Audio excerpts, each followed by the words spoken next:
in print, digital, radio, social, and broadcast media will be led by Commissar Snao Tambo and Commissar Thembi Msani as the national spokespersons. The security desk will be led by Dr. Mgeni Chwagu to oversee safety and security, ensuring the protection of the movement and its supporters. Furthermore, the political education desk will be led by Commissar Sam Matthias to manage the education of EFF members on political theory, strategies, and the principles of the movement, ensuring that the movement remains ideologically strong. The EFF Youth Command will be convened by Commissar Sihle Lonzi, while the coordinator for the EFF Youth Command will be Commissar Naledi Chirwa Mpongos. Finally, the National Disciplinary Committee will be made up of the chairperson, Commissar Nelo Mashabela, and members Tapelo Mogale, Dr. Susan Tembekwayo, Holnita Marias, and Mapula Ledwaba, while the National Disciplinary Committee of Appeals will be led by National Chairperson Commissar Nontando Nolchungo, as Chairperson and Deputy Secretary General Lien Mateis, Treasurer General Umpile Mautwe, Commissar Thembi Msani, and Commissar Vuyani Pambo as members. The EFF War Council, which reflects periodically on organizational work and receives reports on in-between CCT meetings, is constituted by the officials, and the following commissars will be part of the War Council.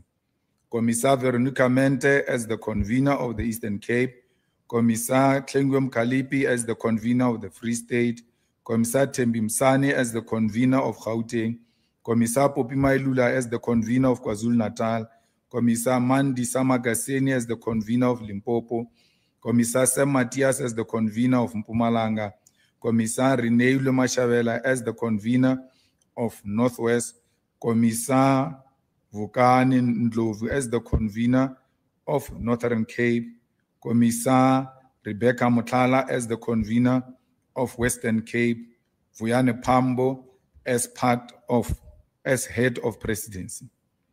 Additionally, as part of the War Council, the Deputy President will head the Governance Task Unit GTU, while Commissar Vuyane Pambo will be the head of presidency. Commissars Snao Tambo and Thembi will serve as heads of communication and spokesperson. Commissar Ngobile Mhlongo will handle international relations. Commissar Tlengwem Kalipi will oversee elections. Commissar Mampuru will manage mobilization and organizing efforts. We are proud of the trusted leadership chosen to steer us forward, and we eagerly anticipate the bold actions they will take during their tenure. As we enter 2025, the year of the picket lines, we are confident that under their guidance and with the strength of our ground forces, success is inevitable. The EFF remains firm in its stance that the deployment of South African National Defense Force to Democratic Republic of Congo is reckless and unjustifiable. With the increasing hostilities involving M23 rebels, it is imperative that South Africa withdraws its troops to ensure their safety. The escalation of tensions presents a clear risk, and it is unacceptable for our soldiers to be caught in a conflict where their presence does not serve the interests of peace in the region. Furthermore, should it be established that Rwanda deliberately targeted South African forces, then President Cyril Ramaphosa must act decisively.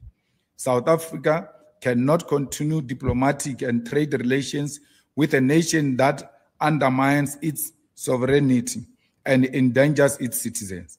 If Rwanda is found to be directly responsible for the attacks on South African troops, then all trade agreements and engagements with the country must be revoked without any hesitation.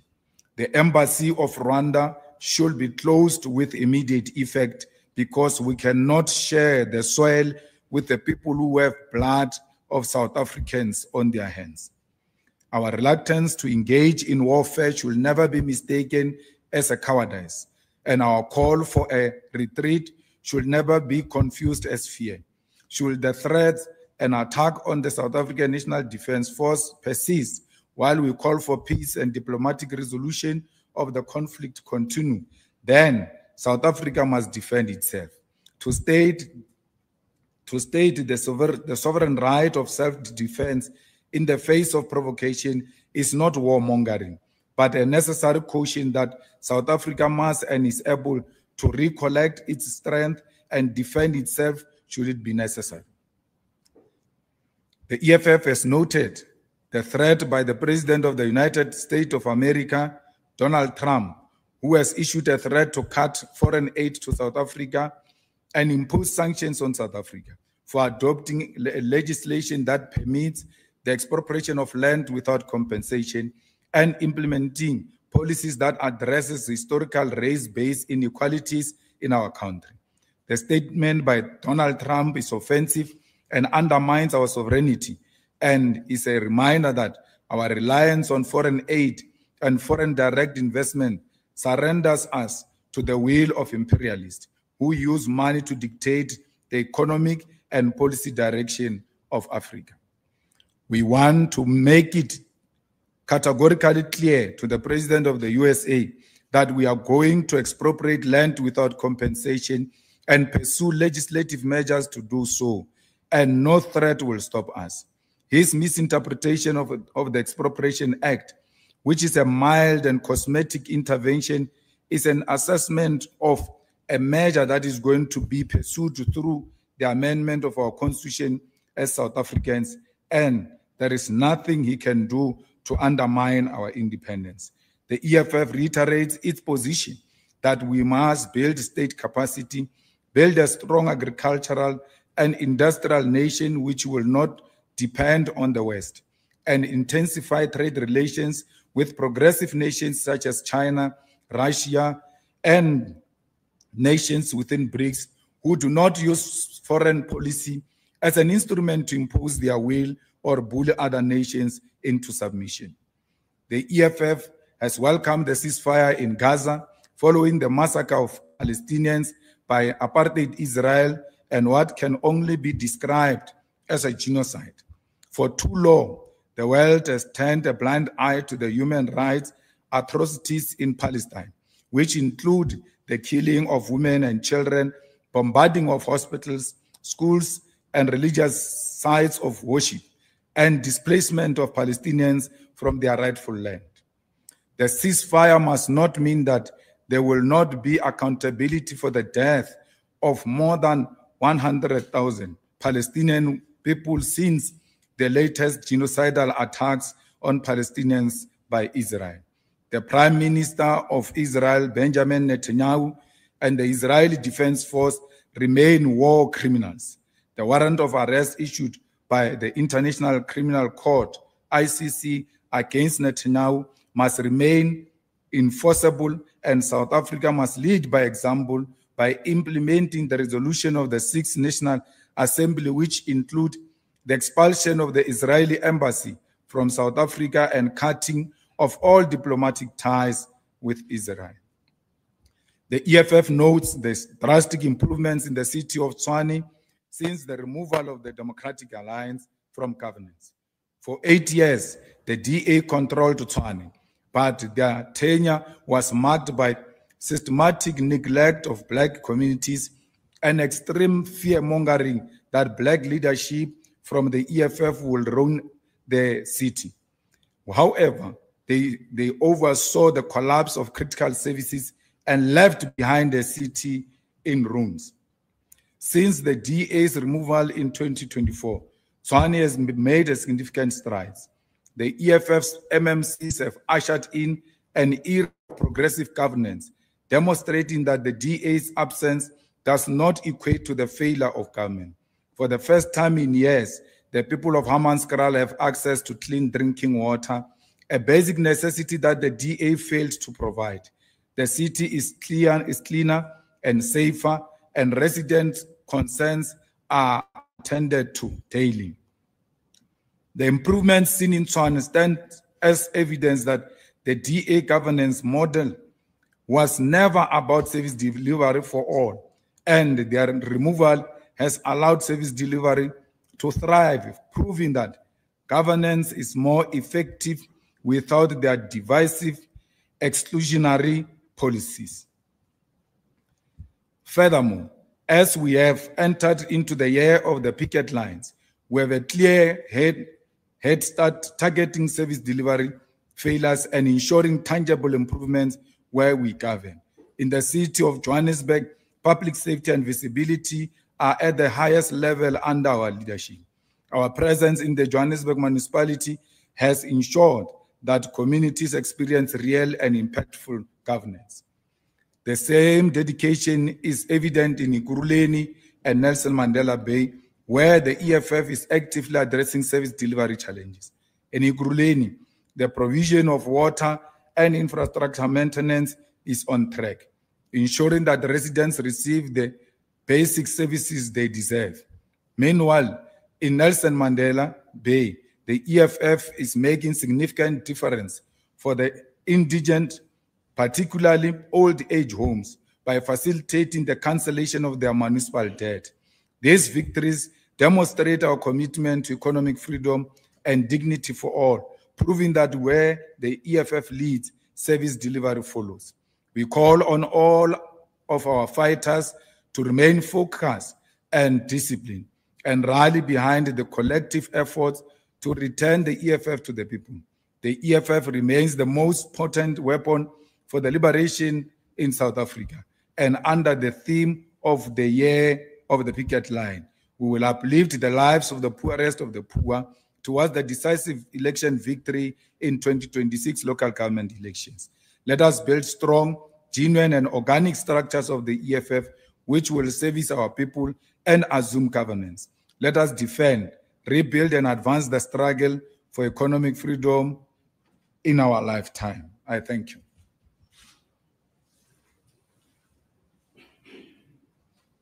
Thank you very much, Commander-in-Chief and the officials. We'll now open the question and answer session. My name is Sinawa Tambo, National Spokesperson of the EFF. We'll start with the first round of hands. You'll be number 1, you'll be number 2, you'll be number 3, and we'll move in that fashion. Number 1. Shannon Merrick, SCASI Broadcasting Africa, all protocol observed. I'll start with international issues. Hopefully I can come back with local issues. The President of America has alluded to the issue of land expropriation with or without compensation. He doesn't even care. He's saying South Africa don't have a right. It's a racist policy. It's against white and so on. Can the president of EFF just go deeper into it? Because I know you said it's a watered down, almost a fake land expropriation policy. What is the EFF's real policy on land expropriation? To Elon Musk, the owner of social media, the richest man in the world, has an issue with BEE, broad-based black economic empowerment in South Africa. He's also say that policy is not up to standard, his standard, whatever the case may be. What is the EFF's position on broad-based black economic empowerment?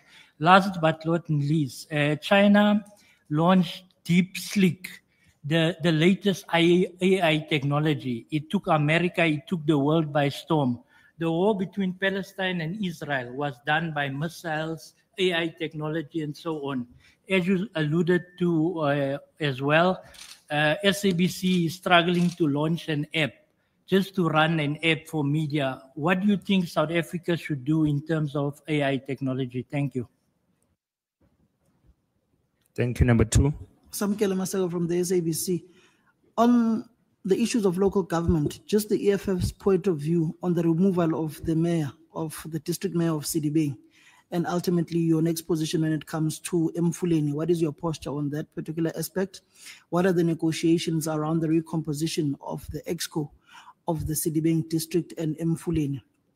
Secondly, on the deployments of the conveners of provinces, looking at your electoral outcome in KwaZulu-Natal, what are some of your priority areas in trying to claw back the lost ground, particularly with the deployments you've made to that particular province? Then lastly, on international relations, the government of the day, the government of national unity, do you perceive it to be reneging on moving away from the West, particularly with the spats that are now being out in the glare with President Donald Trump of the United States basically issuing those threats to South Africa at this point in time? Do you see the current administration working with the West or moving towards the South-South bloc and towards the East? Thank you. Number 3. Thank you very much. Moluku Mloto is my name from ENCA. Just 3 quick questions, starting with you calling on South Africa to take decisive action against Kigali, should it be found that they actually killed our soldiers there. Are you only limiting this to the cutting of diplomatic ties, or are you calling on South Africa to pick up arms and essentially confront Rwanda, should it be determined that indeed they killed our servicemen and women? Second question on developments coming from Washington. How would you respond to the views that says, as much as South Africa, we have a right as a sovereign country, we have a right to develop our policies and our legislation and choosing our international friends. On the same token, those who possibly do give us funding in whatever form also have a right to determine who they give their money to, and we should live with that. Lastly, you are governing with the ANC in a few metros. I don't know whether you have, because you at some point you did openly say that you would still want to govern at the national level. Of course, you wouldn't want to be part of that government if the DA and the EFF Plus are part of it. Have you given up on those ambitions, or are discussions being had to that effect? Thank you very much, President.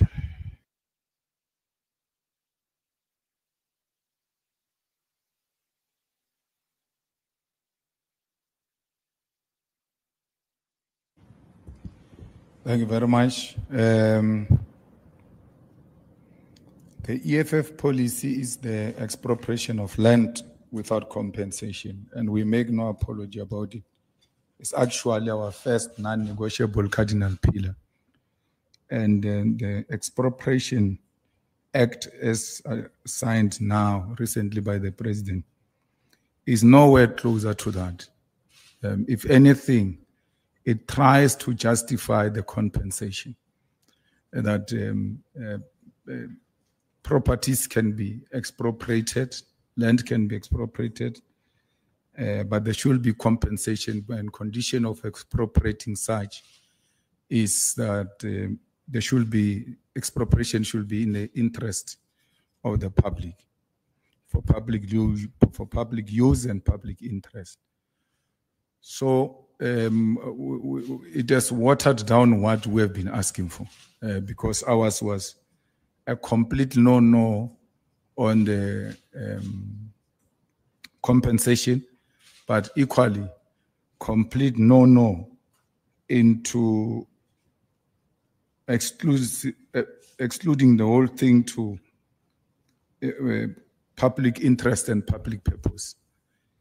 Because we want to take land and give to the landless, so that they can produce for their own sustainability, but for the sustainability of South Africa and the world at large, because we think it's the right thing to do. BEE, broad-based economic empowerment, it's a policy that should be implemented, whether there is Elon Musk involved or not. It must not be a policy for certain people and a policy for other people. Whatever Elon Musk wants to come and do here, you must make sure there is participation of the previously disadvantaged people. Black people must participate in that transaction. Well, you know, we always put an emphasis that there should be more money into research and innovation if we are to, you know, keep up with the AI. China has got capacity to overtake America because they've invested a lot in innovation and research, and they've come to appreciate that AI is here to stay and it will be with us for quite some time.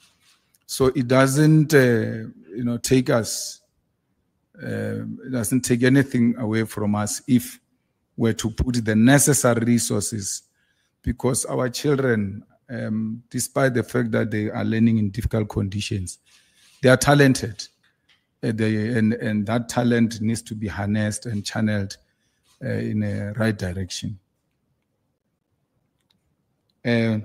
We supported the removal of the mayor of CDB, and Mfuleni was supporting the removal, because if you want to know a typical example of a corrupt, collapsed municipality, you must go to Mfuleni.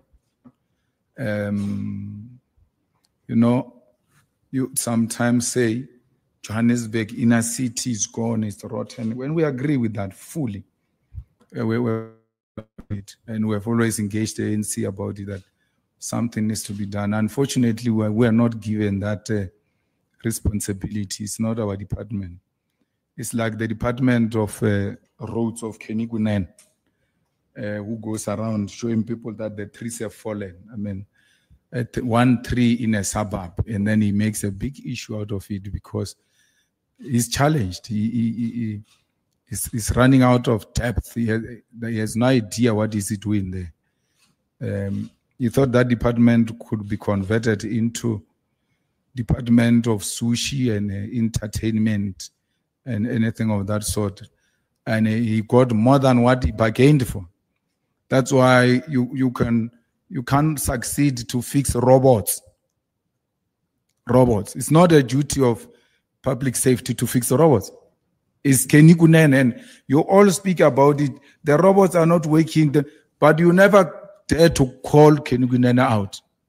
I don't know whether it is because there's something you are smoking with him or what, I don't know. But the guy is just incompetent and lazy. He can't fix a robot. There are potholes all over Johannesburg, potholes. There was an incident that happened somewhere here in one street, was it Bree Street, where they hired a Zimbabwean company.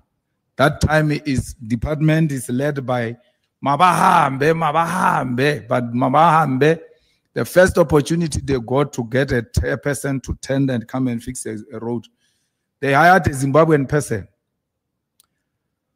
And then they couldn't get anything. They couldn't get that thing done because they weren't taking a lot of money from that guy. So yet he didn't have any capacity to can do that work because the money was stolen from him. As a result, we still have corrugated ions in the middle of a city center. We're told that that's a site establishment. They are trying to fix something there. So we cannot, even when we are working with these people in one municipality or the other, not be in a good position to call them out and say these ones are corrupt. The ANC comrades are corrupt. You know, each one of those Mfuleni people, if you go and check their petrol claims per month, the lowest is 30,000. We don't spend that, but we travel the whole country. Some of us are worse because we go to Limpopo 3 times before anything happens. So, but we don't spend 30,000. So we're not being an Mfuleni employee with 30,000. Where are you going? God, Mfuleni is just here. Where are you going?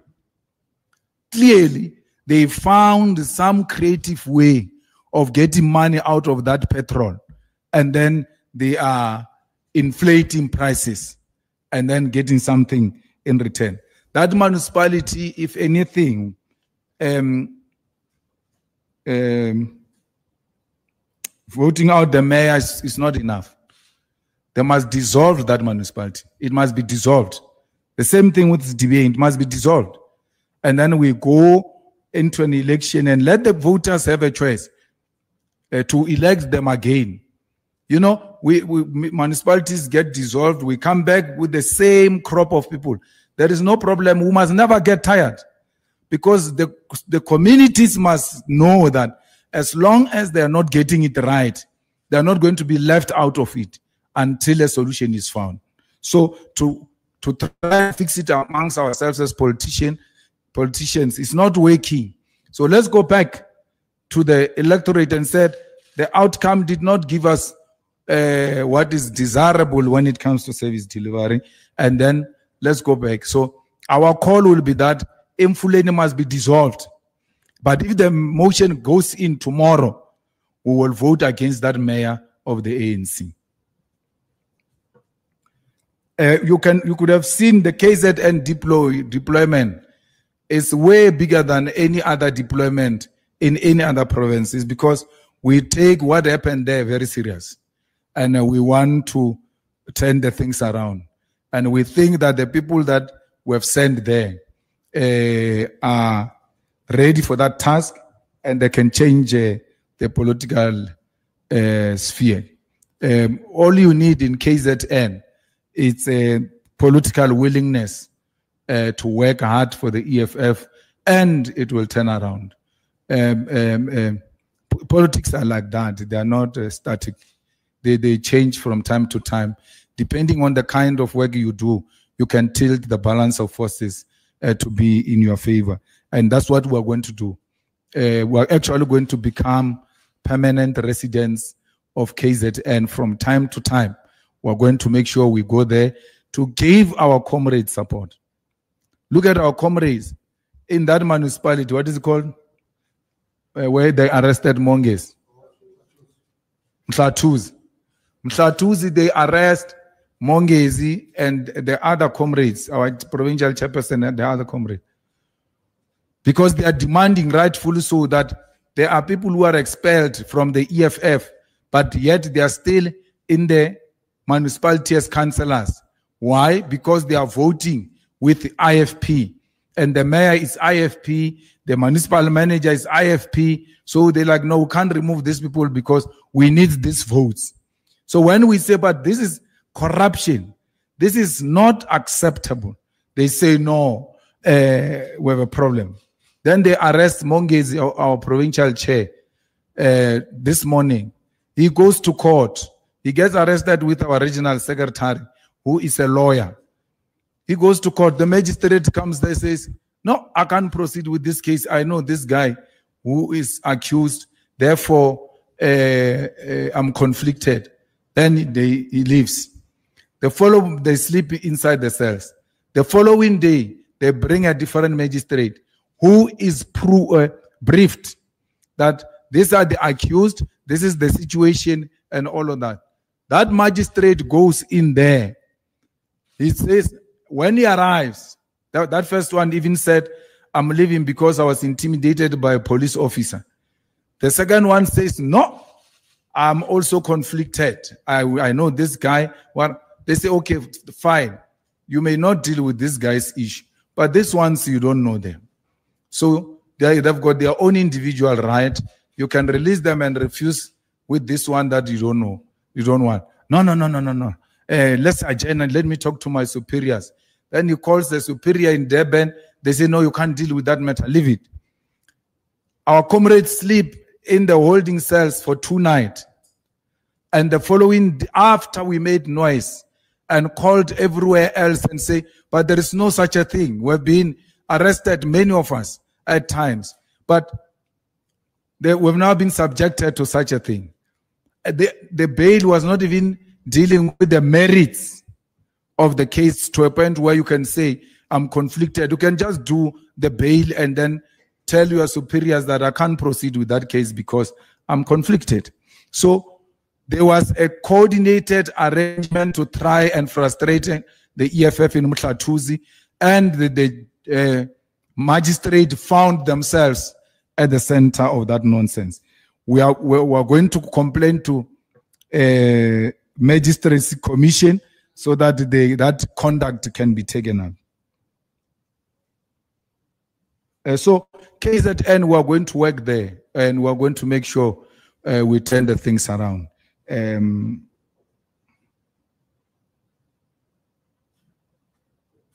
We've made it very clear that we are more than prepared to join the ANC and work in the government of national unity. But we can't do it with the people who killed Krisani, the people who tortured our own people, the people who oppressed us, the people who are advocating that every progressive policy must not be implemented. That's why you've got this noise from Donald Trump. They are at the center of that. They thought they were going to bully the ANC in that GNU, and the ANC will develop a cold feet. The ANC is pushing forward ahead. They now are seeking external intervention, which seeks to undermine the sovereignty of South Africa. So the ANC must know that we are just outside, we're at the doorstep. Once they remove the DA and they want a partner, we are in. There's no government that is going to collapse here, because Helen Zille says so. We're not going to hear from Helen Zille. So, yeah. Look, we're being modest when we say if Rwanda is found that it has killed our soldiers, it must be held responsible. It was Rwanda. It was Kigali, it was Kagame who killed our soldiers. The support he gave to M23, and that M23 acting in a disrespectful manner they did to the South African soldiers, they knew they've got a backing of Rwanda. But now, why do you want to treat Rwanda like it's a friend, like it's progressive? Rwanda was prepared to take immigrants from London at the exchange of money. They are the ones who are working with imperialist forces to want to undermine DRC. We're not saying the government of DRC is perfect, but it cannot be undermined the way the guy is doing. Kagame and Museveni. So Kagame has got blood of South Africans on his hands, and nothing is going to change. Now we're told the bodies are decomposing. There's no clear passage to can go and collect the bodies. They've captured the South African base, by the way, and they're not telling you this in confidence. They keep on talking as if things are fine. Things are not fine. They've captured the base next to the airport. What is that airport? The Goma airport. Our base is captured there. Our soldiers are under the supervision of M23. When they want to go to a toilet, they ask for permission from M23 and they accompany them to a toilet. This were told by a soldier on the phone. Deputy President of the EFF was there. He says the only thing they haven't done to belittle us and make us more humiliated and violated is that they've not taken our guns. That's the only thing. But even if they carry those guns, what can they do? You're going to shoot and run away, because you've got soldiers inside your camp and more soldiers outside your camp. So there's no need. They know you can't do anything with those guns. So they've destroyed the South African army. You could say we cut the budget. But you still send soldiers outside South Africa. You still send soldiers outside South Africa, even when you don't have budget. You must first deal with your house first to be in order before you can go and help other people. South Africa's army is not in order. Someone was saying they've released fighter jets, hey, on good road. There's nothing. There's no fighter jet, nothing. Till today, there's nothing. Where is that Roy Falk we're told growing up that is the best fighting machine? Where is it? Grounded. And then because this failure is done by favorites of the establishment, they are not exposing their failures. If it was a different government, for sure, the pictures of those soldiers of South Africa who are captured were going to be circulating now. The reason why we no longer see those videos of South Africans, they took phones away from them. They no longer have phones. So there is a big problem. We have no capacity. That's why I'm not saying let's go and attack. I'm saying withdraw. Let's regroup. Let's regroup and retrain. And if Rwanda has got anything to do with this, let's go for them. Because we're not going to have Rwanda dictating to us. And Kagame speaking to Cyril the way he was doing. We know Cyril is weak, but he remains the president of our country. The way he was addressing Cyril, he was addressing us. He can't address us like that. He can't kill our people and not be challenged on that. And SADC agrees that the Rwandan army had something to do with what is happening there. Who is the commander-in-chief of the Rwandan armed forces is Kagame. We're not saying DRC is in a good hands and therefore it's just being provoked. By how DRC has dealt with issues in Eastern DRC is something that needs to be resolved if we're to have a permanent resolution into that crisis. But to undermine colonial borders because you think you've got a backing of France and all imperialist forces to an extent of challenging the biggest army in South Africa, they've undermined us to the extreme. And South Africa, at some point, it might not be today because we are not in a rightful position to do so. Let the soldiers come back. Let our brothers and sisters come back. Let's give them a dignified funeral. And as part of a mourning nation, that demonstration by army at the opening of parliament was not supposed to come. They were not supposed to have that parade on Thursday during the State of the Nation address. You are going to parade what, man? Again, parading is to show us how capable you are. You are exposed.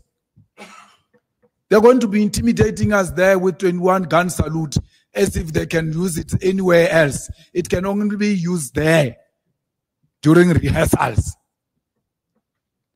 So if I was in the army, I would suggest, if in parliament we don't go, we must be ashamed. The only way we are going to reclaim our dignity is by receiving those dead bodies, bringing back the soldiers, giving the dead bodies a dignified send-off, and regrouping and retraining and putting a very strong team that will go back and reclaim South Africa's place in the continental politics, because as things stand, we're a joke.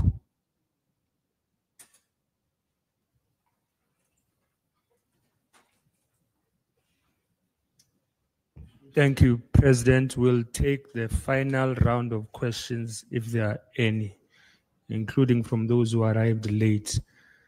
You'll be number 1. You'll be number 2. You'll be number 3. You'll be number 4. And you'll be number 5. Number 1. Good day, Nkosinathi Shazi from Power FM News. I just have one question to Mr. Malema. With the State of the Nation set to take place next week, this week, apologies. What is your relationship with the Umkhonto weSizwe Party regarding the Progressive Caucus in Parliament? Of course, last year during the EFF conference, you declared Umkhonto weSizwe enemy number one. How are the relations of the two parties, considering that you guys are the two biggest parties in the opposition of Parliament? Ngiyabonga. Number 2. Mr. Malema, the EFF's game plan going into the State of the Nation address Thursday evening. What's your game plan going into the SONA speech? Thank you. Number 3. Shannon Merrick, CIC Broadcasting Africa, 2026 local elections. We know the previous election results in some wards. EFF had 100 members on the books. On voting day, it got 10 votes. How is EFF going to deal with that, where the members on the books of EFF and the votes don't tally?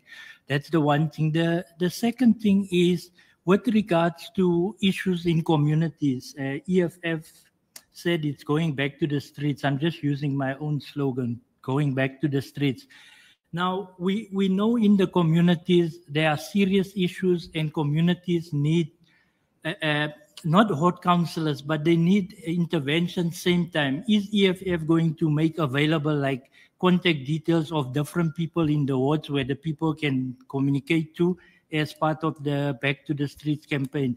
Last but not least, Eskom on Friday announced they're going to do load shedding. On Saturday, EFF said they're going back to the streets. On Sunday, load shedding is suspended.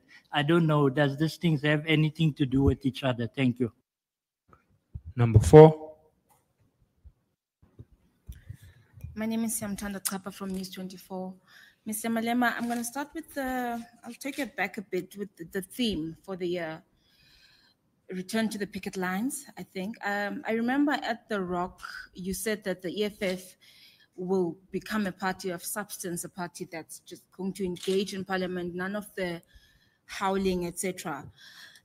And now you're going back to the picket lines. I know that the EFF characterizes itself as a party, a protest movement, so to speak.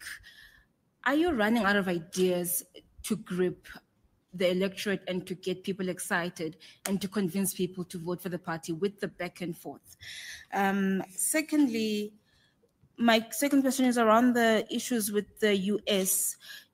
I'm reluctant to speculate and say you insinuated that GNU partners co-governing with President Cyril Ramaphosa are behind what's unfolding in the US. I just need clarity. Are you saying that the DA, I mean, we've seen some right-wing organizations coming out from Orania to say that Orania and Solidarity, they've said that they've been meeting with the US, they'll meet with them again around this. But I want to be clear when it comes to the Democratic Alliance. What are you saying? Thank you. Number 5. Thank you very much, President.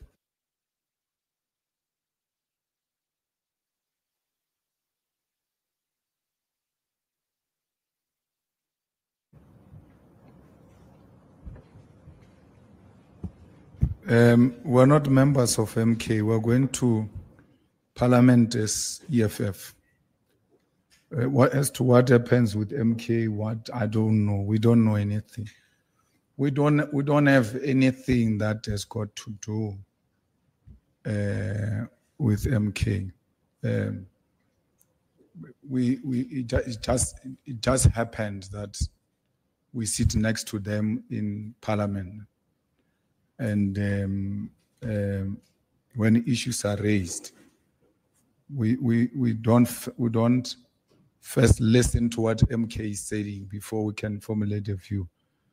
Whether MK is agreeing or not agreeing on any view we hold, it is an EFF view and we'll express it. If they agree with our view, we'll both express it, but it doesn't make us anything. Well, we're not anything. We literally don't want anything to do with MK. We even ask them not to come to funerals of EFF. Don't want to see them. even us, we have stopped going to the Derby because we don't want to meet them by mistake by the Derby day. But DP has raised a very creative method. Or no, we can go to the Derby. We'll have a separate suit where we'll go. Can we meet them in that thing of presidential or what? Because that presidential thing, you meet a lot of clowns there. So the best thing, let's stay away from those things. We don't want anything to do with those people.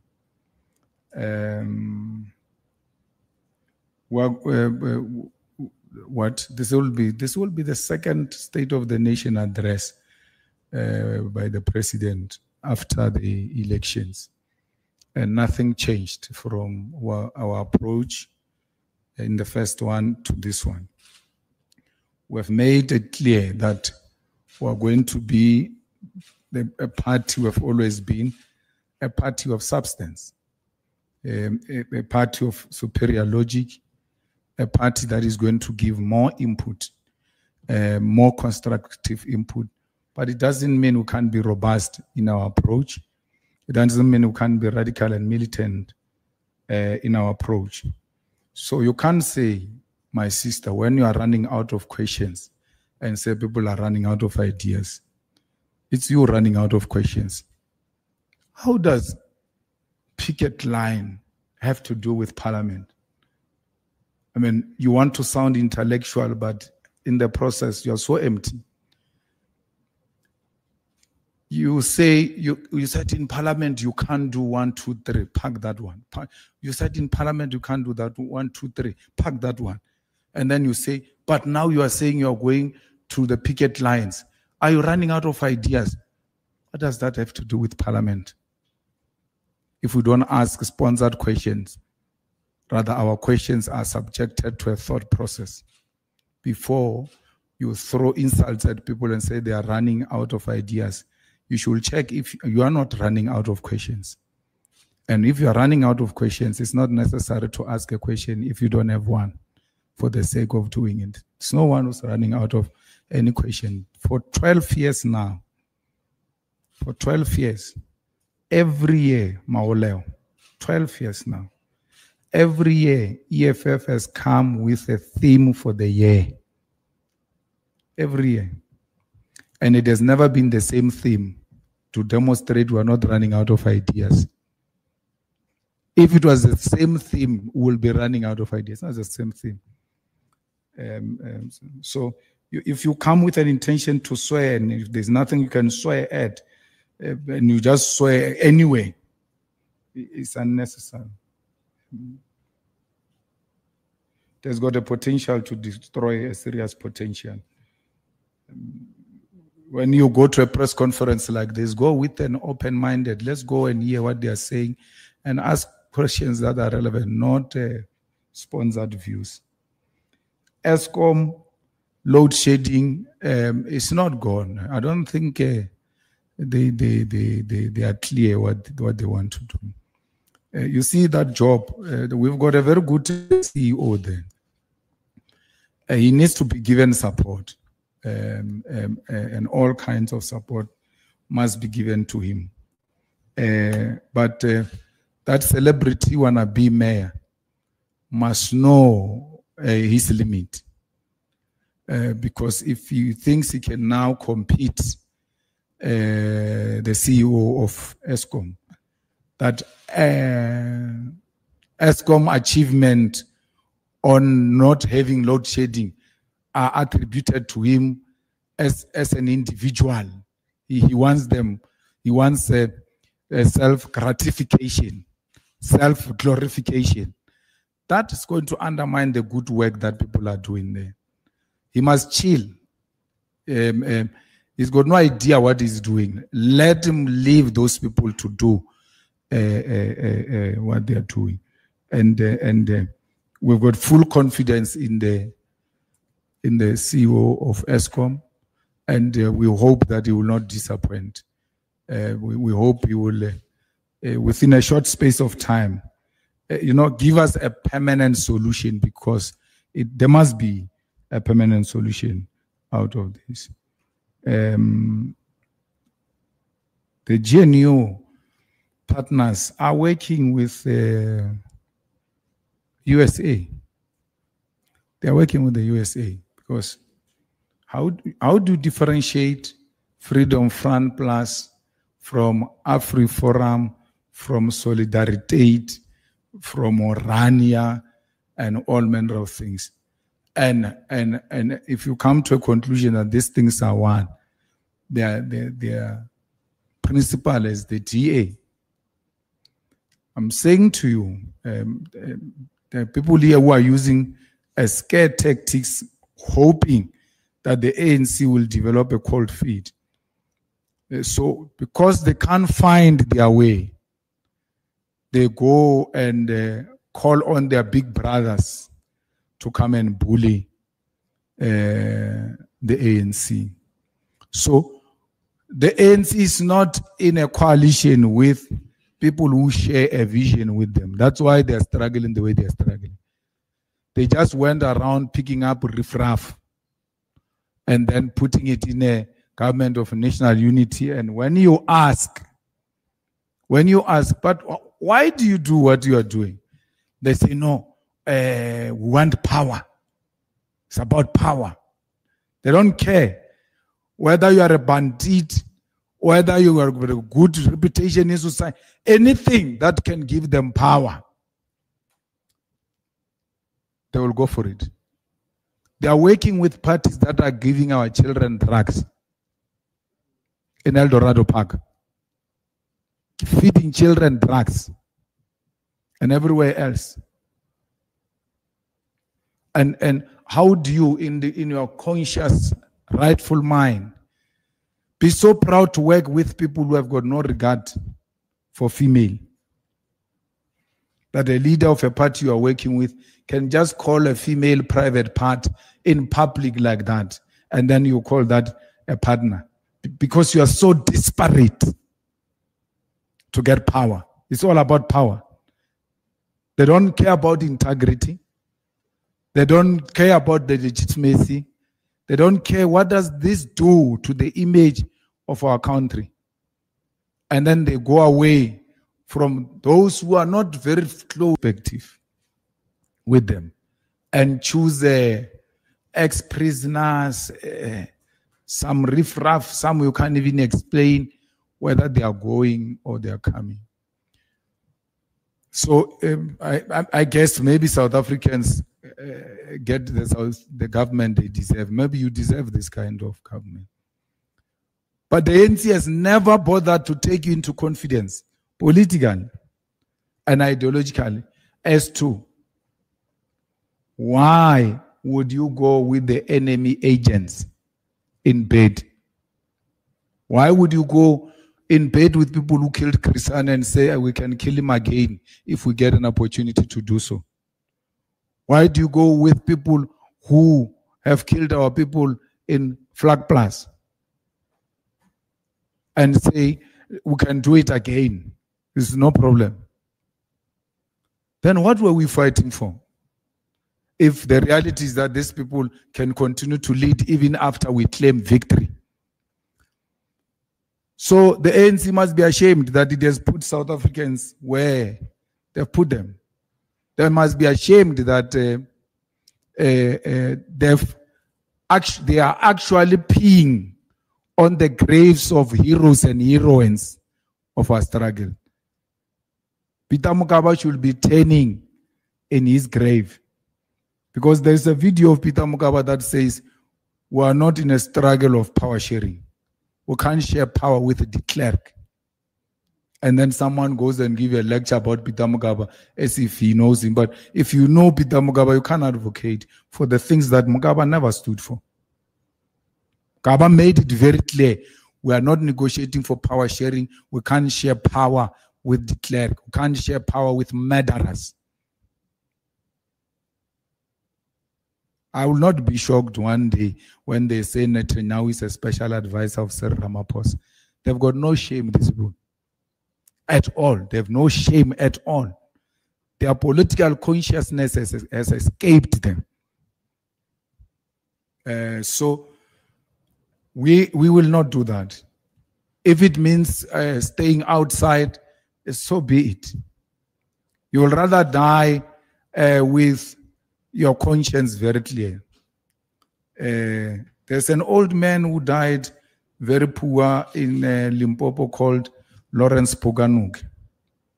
He was in Robben Island, an astute intellectual, very clear on Marxism, on Lenin. Ideological clarity was something else.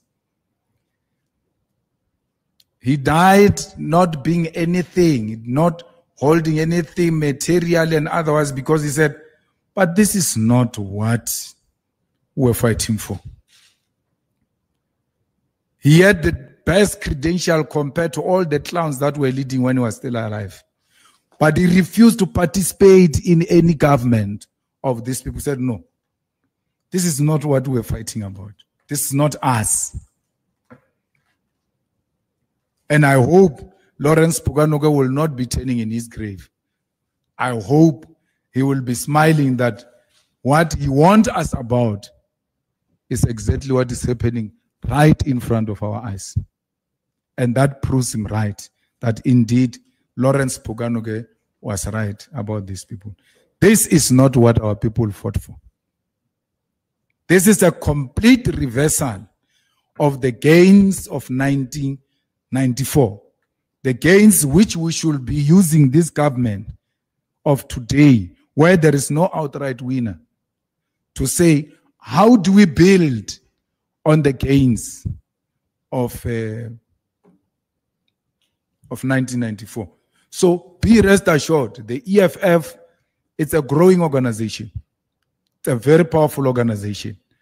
In all respect, and they all know. That's why when they all go crazy, they attack the EFF because they know it's an unstoppable force. We are now going to establish sub-regional structures. Why? We're moving away from elitist structures of people just moving around with titles with no clear role and going closer to the people. We now are consolidating all the youth under one umbrella because the youth hold a critical role in the politics of South Africa. And we know that this youth commander of the EFF is the one that will be leading the charge. You must just look at how the EFF is going to massively be mobilizing both young and old people behind the vision of economic freedom in our lifetime. We don't run out of ideas in the EFF. We don't run out of attracting people in the EFF. So you can't say, are you struggling to attract people? We can go to FNB or Orlando Stadium or any other field. People will come. We'll attract people because we've got ideas that are attractive. We attract young people because our ideas resonate with young people, and we're the only thing that makes sense to the youth of South Africa. Thank you.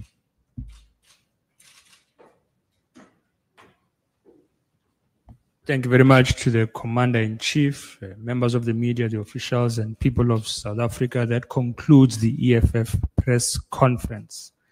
And the members of the media are invited to the first floor for refreshments. Thank you very much, President.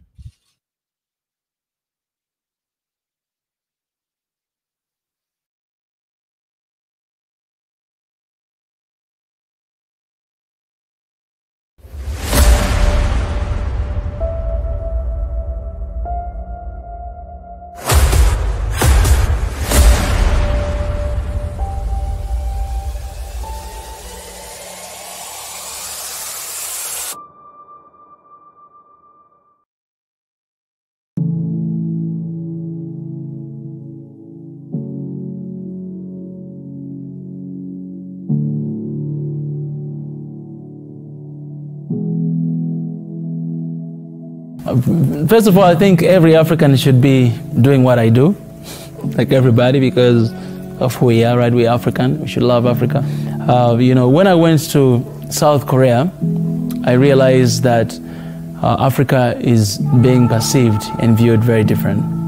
I realized that, well, the media, what I see on TV, what people talk about Africa, even my friends, they don't really know about it. It's very negative. It's very negative. That was 2013, and I was like, I must change this.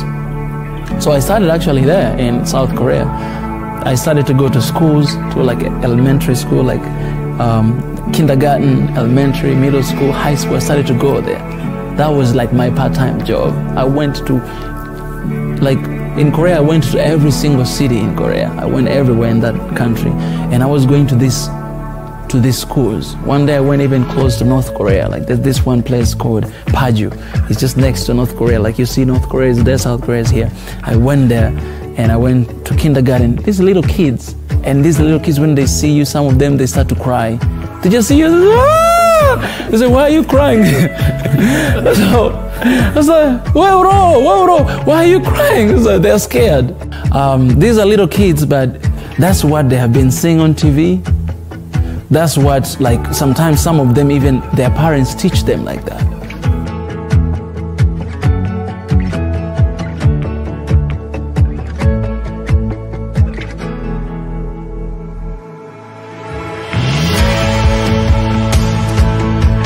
What we're trying to do is we're trying to build a new system that is for Africans, it's for us, a new system that it will support us, it will challenge authorities here in Africa, right? And it will challenge as well, it will defend and protect the image and heritage of Africa, right, from outsiders, like Westerners, Easterners, and to build pretty much a new system, because before colonialism we had a different system, right? During colonialism we had a different system. After that we're still struggling with this system, right? And our forefathers like Haile Selassie, Julius, Kwame Nkrumah, Kaunda, and so many others, they tried to build a new system after colonialism that unite all Africans, right, to become one. And they did their part, right? And you know, now they're gone. Nobody's here right now. So it's our responsibility right now, as you know, the sons of Africa, to actually carry on with that move and that fight. And that's what One Africa is standing for. One Africa is not about me personally, but it's about us.